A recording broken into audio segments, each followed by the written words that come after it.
I reached down to the hand wheel and pulled it from the glowing water, careful not to splash any on myself.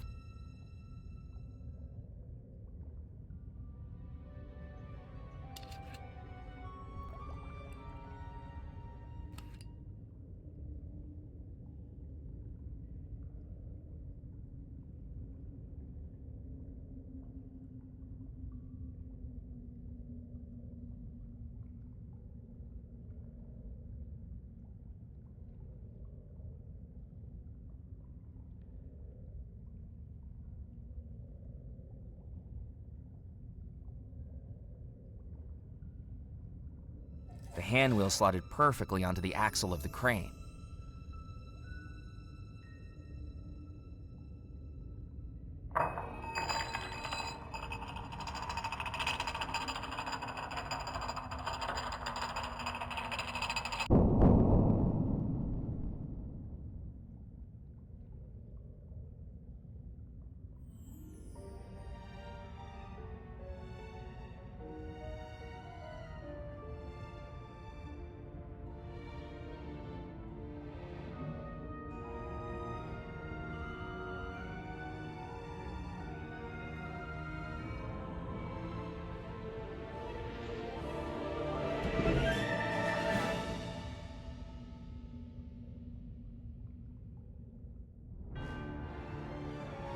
As I peered into the coffin, I saw for the first time the cursed artifact that had caused all of this, the Coffin Stone. Its surface is black as brimstone, each crack faceted like an emerald. Simultaneously beautiful and terrifying.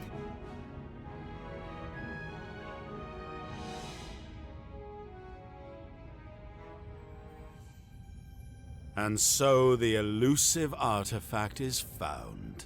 Rackham, you've lost. I found the Coffin Stone before you. Your plan has failed. Congratulations, Murphy McCallan. But now I think it's time you hand it over to me. I'll never give it to you. Give it to me, or die. You've attempted to kill me 3 times now, and every time you've failed. You don't scare me anymore. Yes. How convenient that you managed to escape 3 times. Such failure on my part would be terribly embarrassing. It's almost as though it was planned that way. Planned? Could perhaps the perpetual threat of an evil phantom have motivated you to quicken your pace in finding the Coffin Stone? Without a demonstration of the threat, you might well have walked away. But you did exactly as I wanted. My powers outside this house may have been constrained to mere projections, and yet everything I needed was accomplished by you. You wanted me to find the stone? Now the foolish mortal understands. And just as you hold something valuable to me, I hold something that is valuable to you. Abigail, are you okay? I'm afraid she's very much under my spell again, McCallan. And for the final time, too. Her final struggle to escape the spell. All that energy she spent to warn you, wasted on someone as worthless as you. Now, because of it, she's trapped forever. I'll save her. I'm afraid it's too late for that. I'll use the Coffin Stone to save her. You know nothing about the stone, McCallan. Do you even know how to use its powers? I know enough to not let you have it. Let me tell you the final piece of the puzzle. The Belmore treasure will belong to me. For years, I have studied and mastered powers beyond anything you could know. I deserve that stone. But as you've come to learn, Murphy McCallan, this magical artifact has one important rule. It will only work for its rightful owner. It cannot be stolen. It can only be bought or traded or inherited. I knew the Belmores would never sell or trade it to me of their own volition. But if I were to marry Abigail, all our worldly goods would become one another's. if she inherited the entire Belmore estate. Perhaps I underestimated her infatuation with that sailor.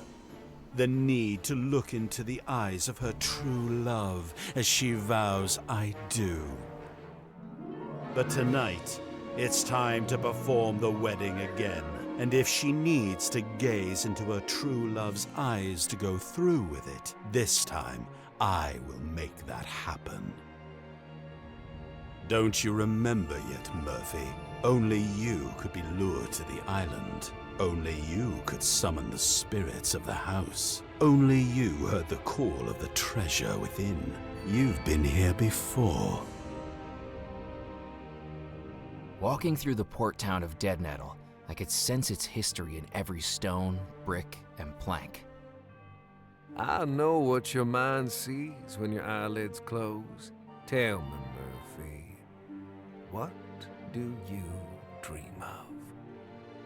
I've been dreaming about this treasure since I first read about it. It's like it's calling for me to find it. It's like it can infect your dreams.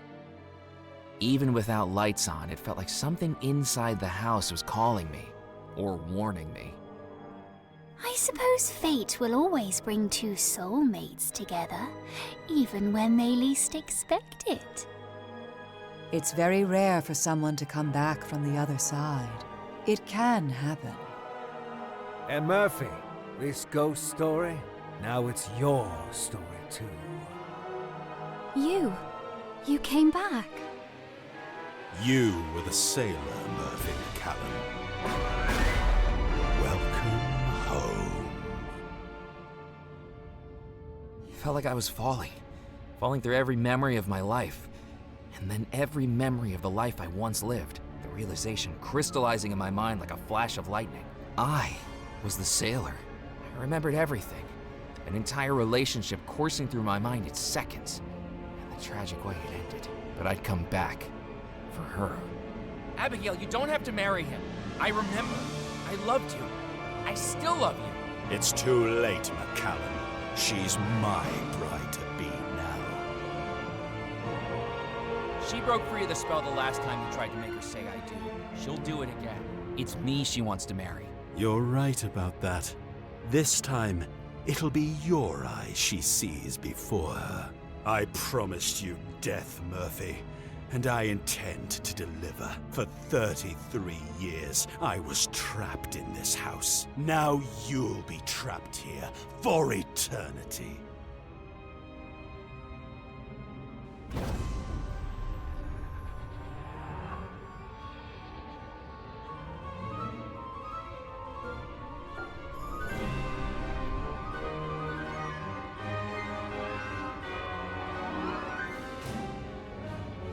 Such a feeble vessel, but I'll have to make do.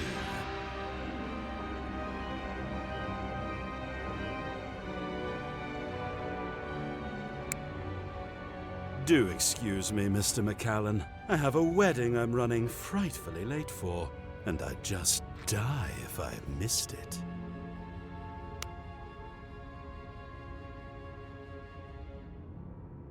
That's how I died. My body torn from its spirit, and then possessed by Rackham for his evil ends. All those times I'd read about the ghosts of Belmore Manor, and now I was one of them. But just like those ghosts, death wouldn't be the end for me.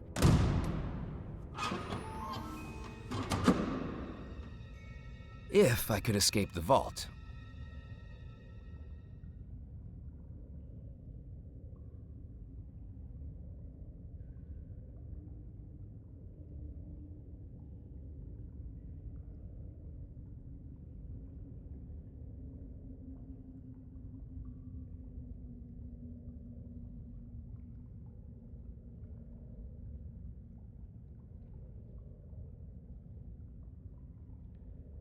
Decades of exposure to the Coffin Stone had turned the water green with cursed energy, just like the spirit water in Moray's riverboat. I didn't want to put my hand in it. In taking my body, Rackham had also... Looking back into the treasure coffin, I found it now contained all the items I'd collected on my adventure.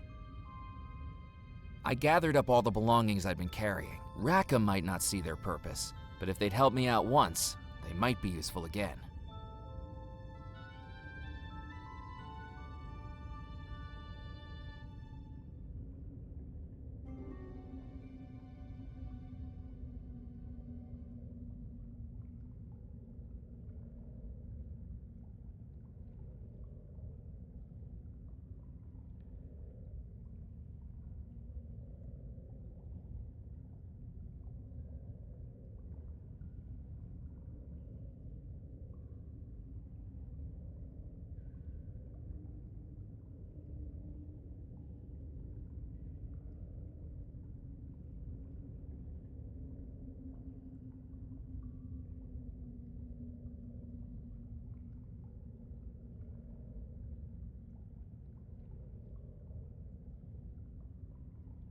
I didn't know what strange effects the spirit water had, but getting through metal hinges wasn't one of them.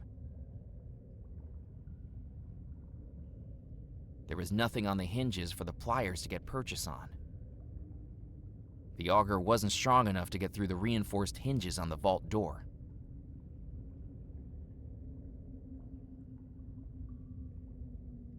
I tried with all my might to open the vault door, but with no luck. It had been locked from the other side.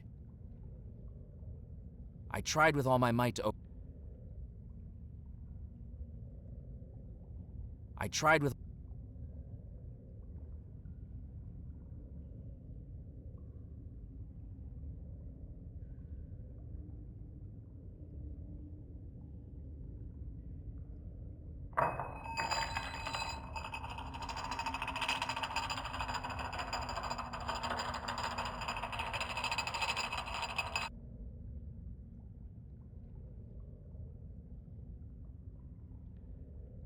The hook hung out of reach. The hook hung out of...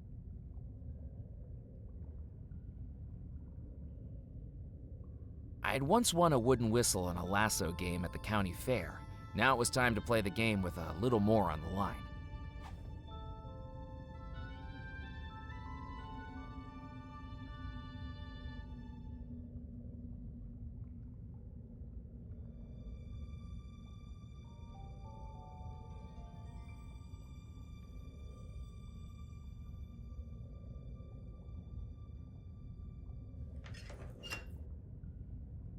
I attached the heavy metal hook to the handle on the door. Well, I hope that holds.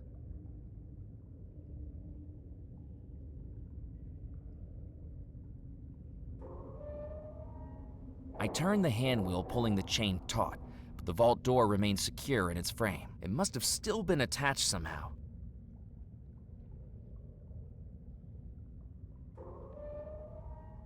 I turned the hand wheel, pulling the chain taut. The vault door remained secure in its frame. It must have still been attached somehow.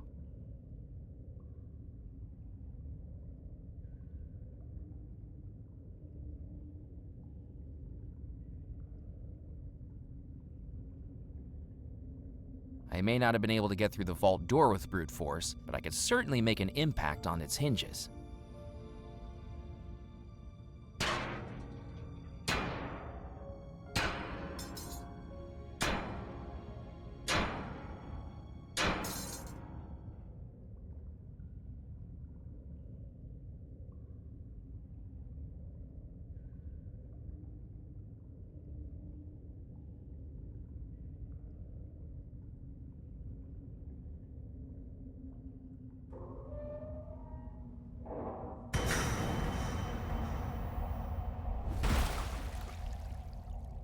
The vault door went crashing into the spirit water below, and in doing so gave me my escape route.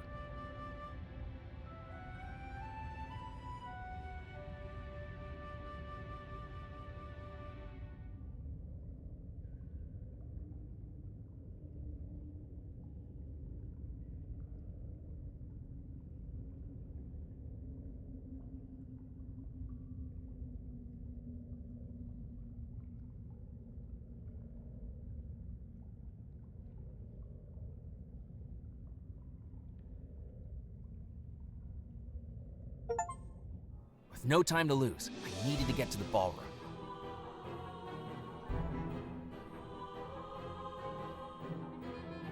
We are gathered here today to join Abigail Belmore and Murphy McCallan in holy matrimony.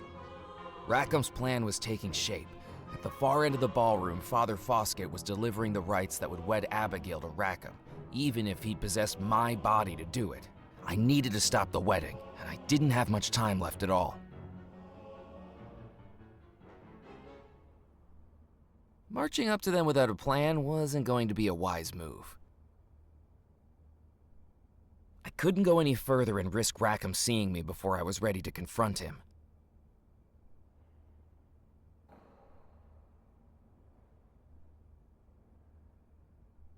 I didn't need to pour spirit water on that. I didn't need to pour spirit.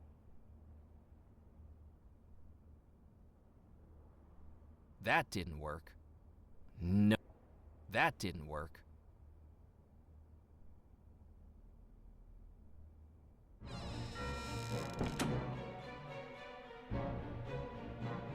Good evening, Mrs. Craddock. It is certainly not a good evening. The kitchens aren't prepared, the flower arrangements are a shambles, and they've changed the schedule 3 times already. The schedule? Right behind me in black and white. And am I even permitted to see the wedding? Of course not. In case any guests arrive late. Through a door we're supernaturally barred from passing through. I almost daren't say it. But I'm on the verge of resigning my duties. I am the head of housekeeping. I deserve respect.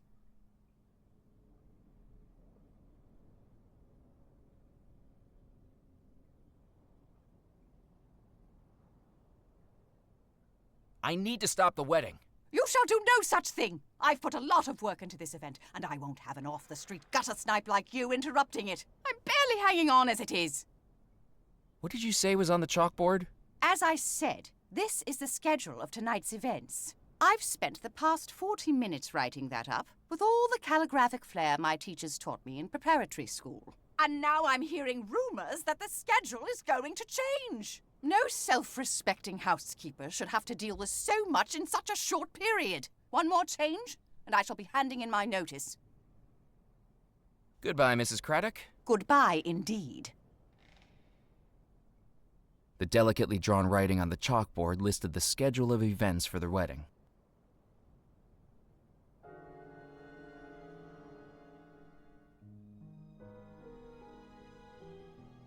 Looking at the chalkboard, I could see that Mrs. Craddock had matched its design exactly, except for the crayon numbers Sebastian had scribbled on, of course. Don't you touch that! I didn't need to clean the chalkboard. The feathers were too soft to clean the chalkboard. I didn't.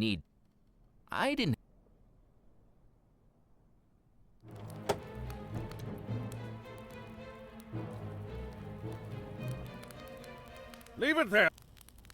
It was a tricky task when he was deafer than Beethoven wearing earmuffs. Good evening, Colonel. Potatoes are... The pot was practically empty again, with only a few drops of liquid wax left at the bottom. That wasn't going to work. Nope.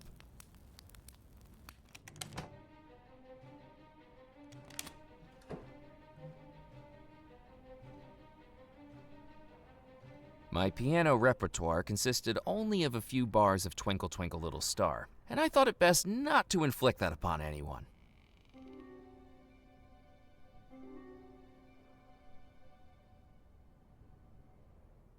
The shield was out of reach, but I didn't plan on jousting with any knights that day anyway. Walking back into the conservatory, I could hear the unnerving hum of electricity. The outer casing of the automaton had been removed. Clearly, Rupert was undertaking some maintenance on it.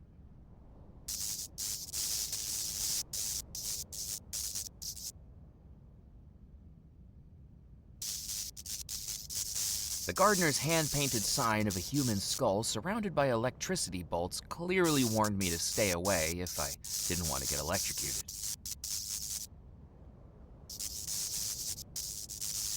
The danger sign dangling from the automaton warned of electrocution. Now it wasn't just the plants in the conservatory that were deadly, it was the statuary too. Being dead already, I decided to take the risk.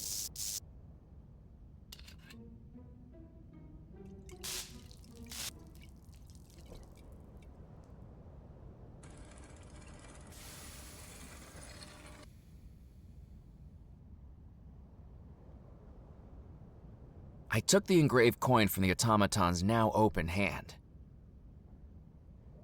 The casings were elaborately formed sheet metal meant for the automaton, and not very useful for much else.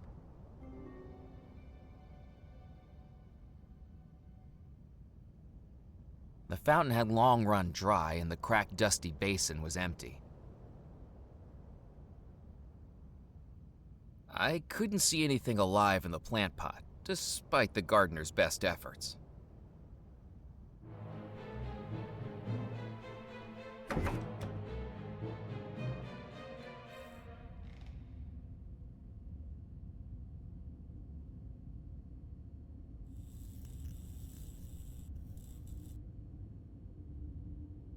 There was nothing large.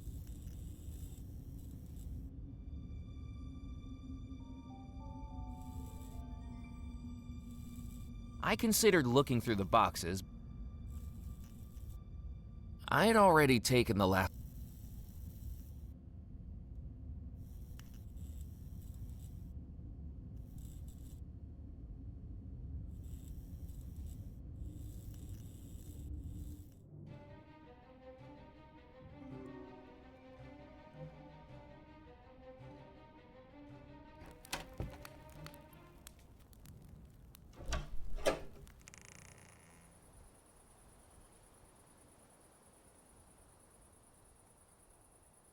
It was a strange feeling, staring at a decaying skeletal body that, once upon a time, used to be me. Knowing this.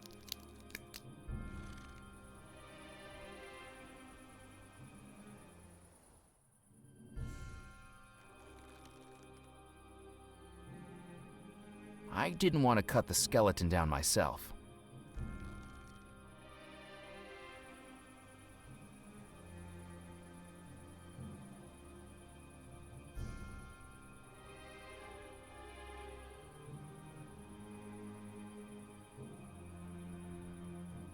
Nope.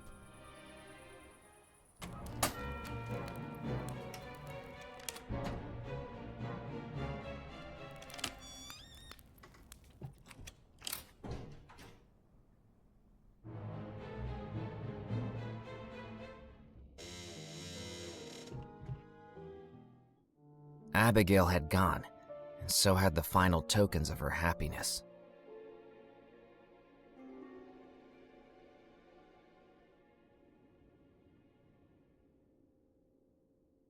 Now wasn't the time for a nap.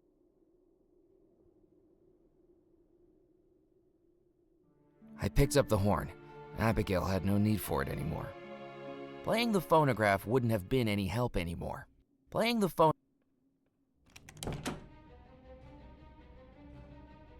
The door was locked again.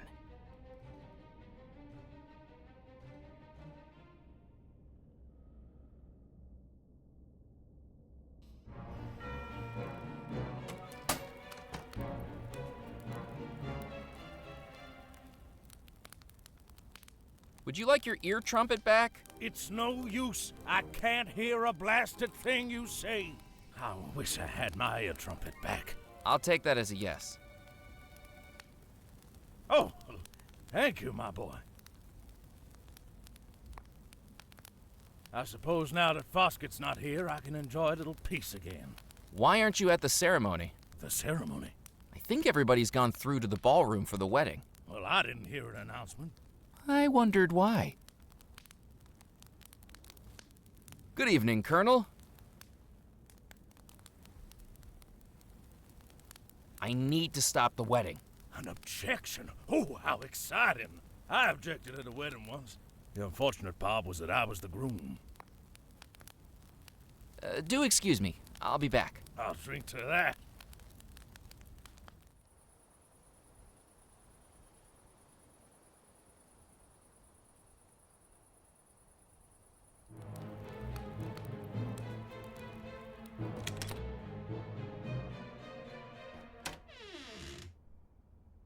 like two threads woven into the same fabric.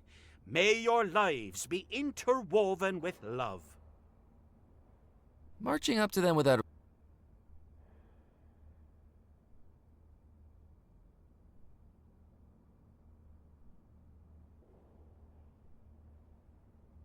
That didn't work.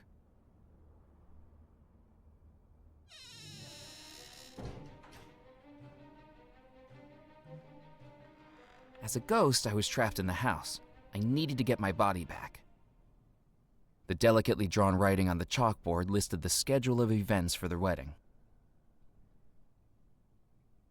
I had nothing else.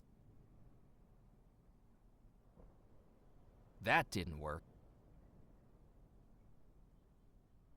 The delicately drawn. That didn't. I thought I'd keep that.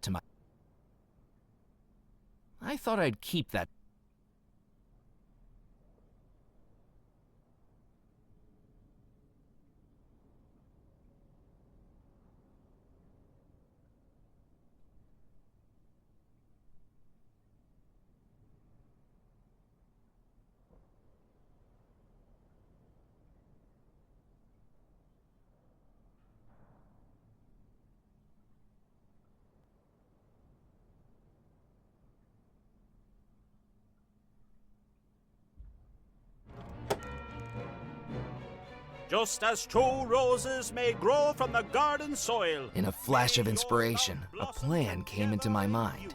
The summoning spell revealed that which is hidden within.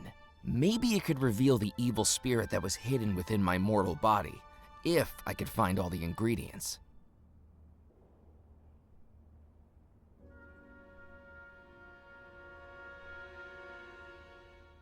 It was a small leather pouch with a drawstring used for magic spells. Currently, it was empty. I placed the skeletal finger in the gree-gree. That would work as the bone fragment. I placed the feather duster in the gree-gree. That would work as black feathers.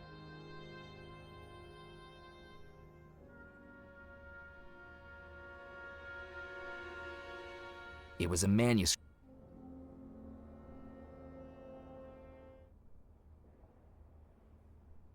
Being made of silver, the engraved coin was just right for going into the gree-gree.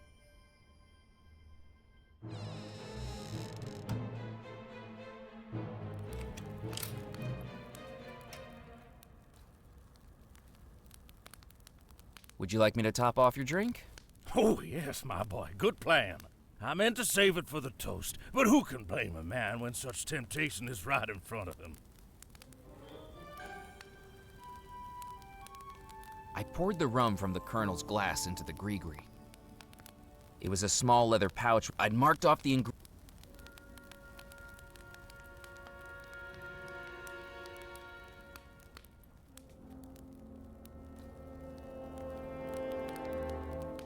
It was a manuscript.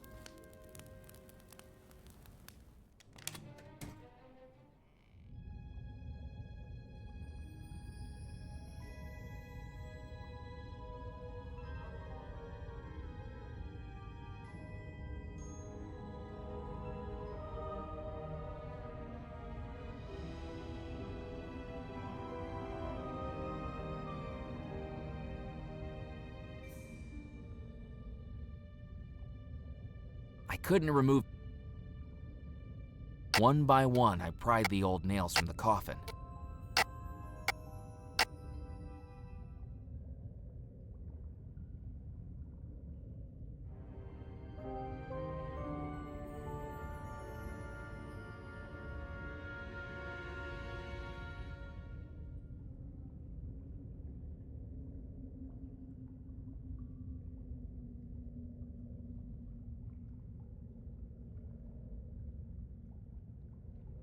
Knowing the explosive contained gunpowder, I placed the firework into the gree-gree.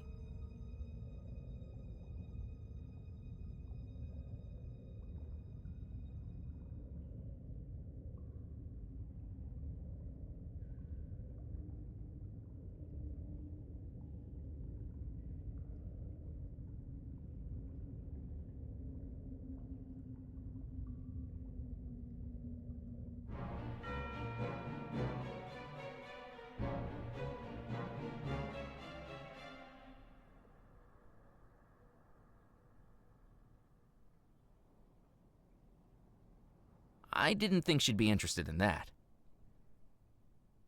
I had nothing else to say to her.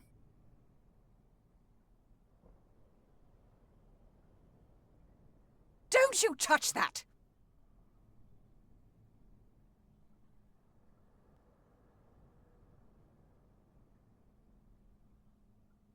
Do you know who this death certificate belongs to?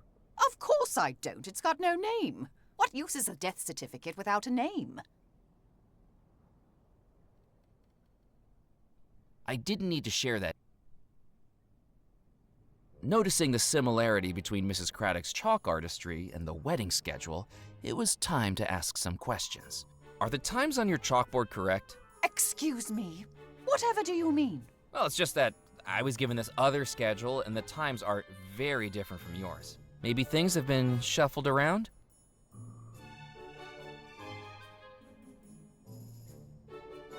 No, this can't be. How am I expected to work under these conditions? A wedding is a once-in-a-lifetime event. If they keep reconsidering every decision, I can't be expected to keep up with it. Yep, definitely different. This looks like it'll take ages to fix. That's it! They're already at the altar. I shall be taking my leave. Somebody else can hand out the vol au vents. With the noise and waddling motion of a cranky goose, Mrs. Craddock strode across the grand hall, through a doorway, and out of sight. Like a guilty schoolchild held back after class, I rubbed down the chalkboard.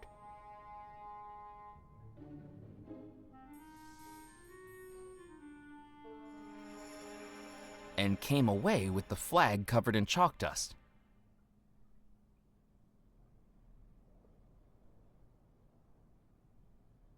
I placed the chalk dust covered flag into the gree-gree. That was the final ingredient. Now I just needed one more thing, an image of the focus. And this time, the focus was going to be me.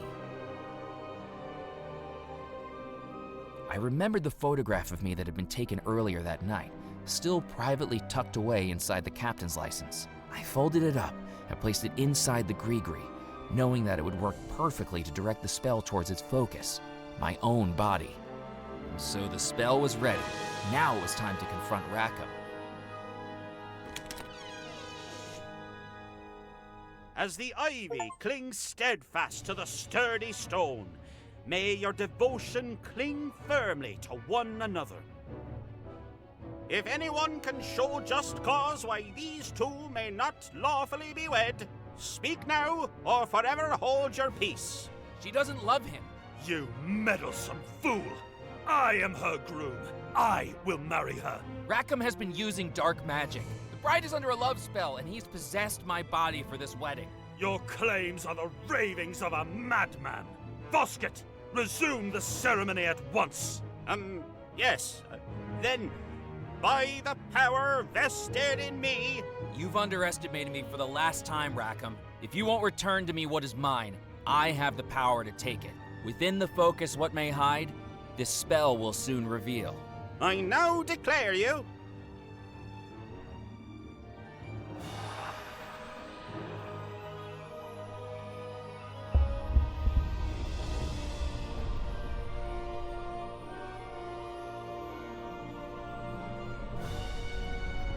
husband and wife.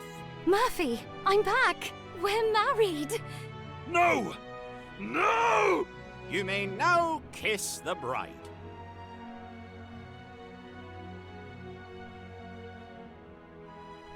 You fool! You've destroyed everything! I've saved everything, including the one I love. But there is one thing that needs to be destroyed, Rackham, and that's you.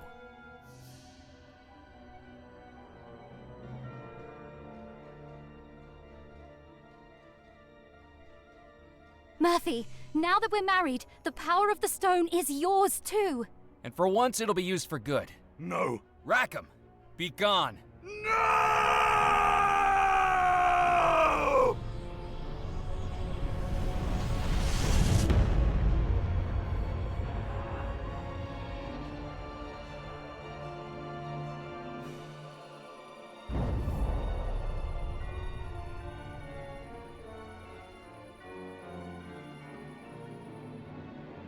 I knew you'd do it, Murphy. Do you remember now? I can't believe I ever forgot you. I knew you'd come back. Even if just for a final goodbye. Goodbye? Why goodbye? The spell is broken. The ghosts of the house are able to move on. And as I looked around us, I saw each ghost in the audience fading away as they passed over to the spirit realm, each with a grateful smile. With the heartbreaking realization, I knew Abigail would be next. Murphy, I think I have to go with them now. I can't lose you again, Abigail. It was worth it to see you one last time. You freed me. Thank you, Murphy, for everything. No, I won't let this be the end.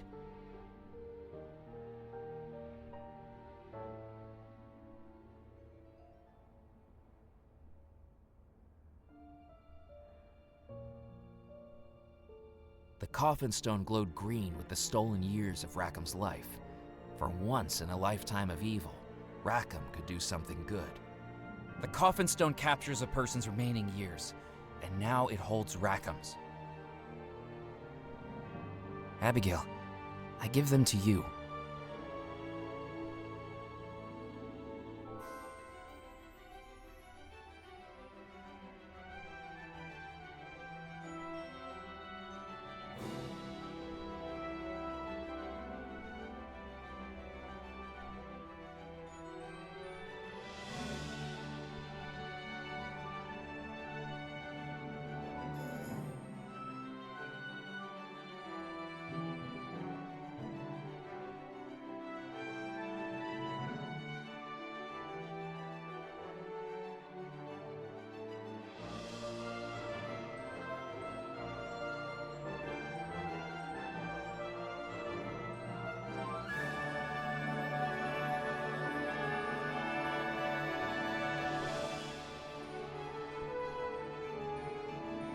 You're back.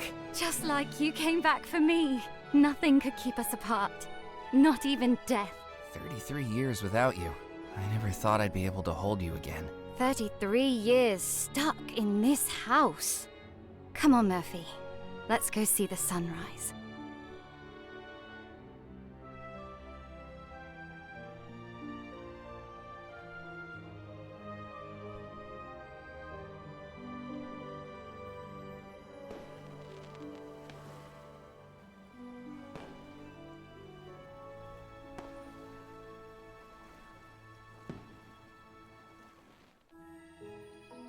So how does it feel being a treasure hunter?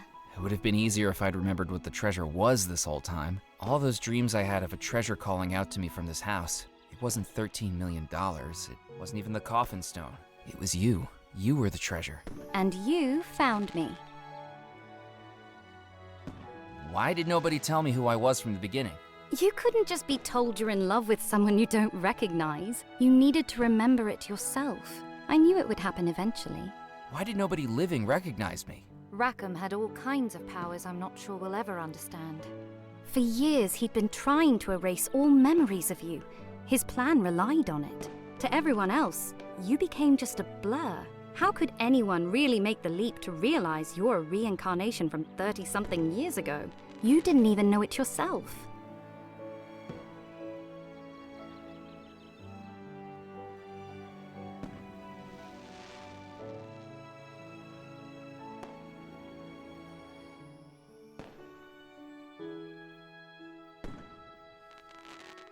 How did I come back from the spirit realm? Don't you remember? No, I remember the moment I died, and then the earliest memories of this new life I've been living, but nothing in between. Madame Planchette told me that spirits can come back if their ties to the mortal realm remain strong enough, but even she doesn't know more than that. Who knows if we'll ever find out?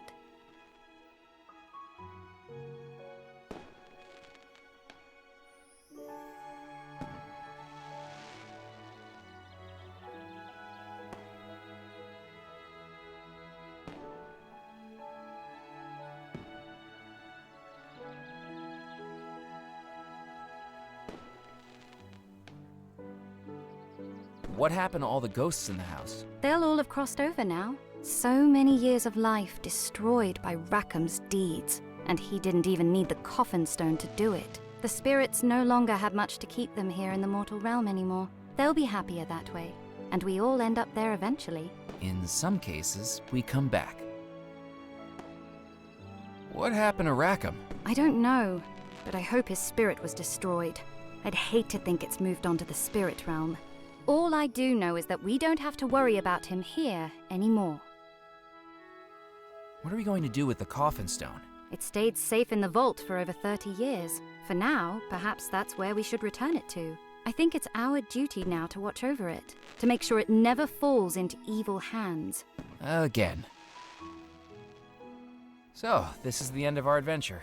This is only the beginning, Murphy. It took a bit longer than we expected, but we're married now, after all these years. The rest of our lives are ours again. Till death do us part. And even longer than that.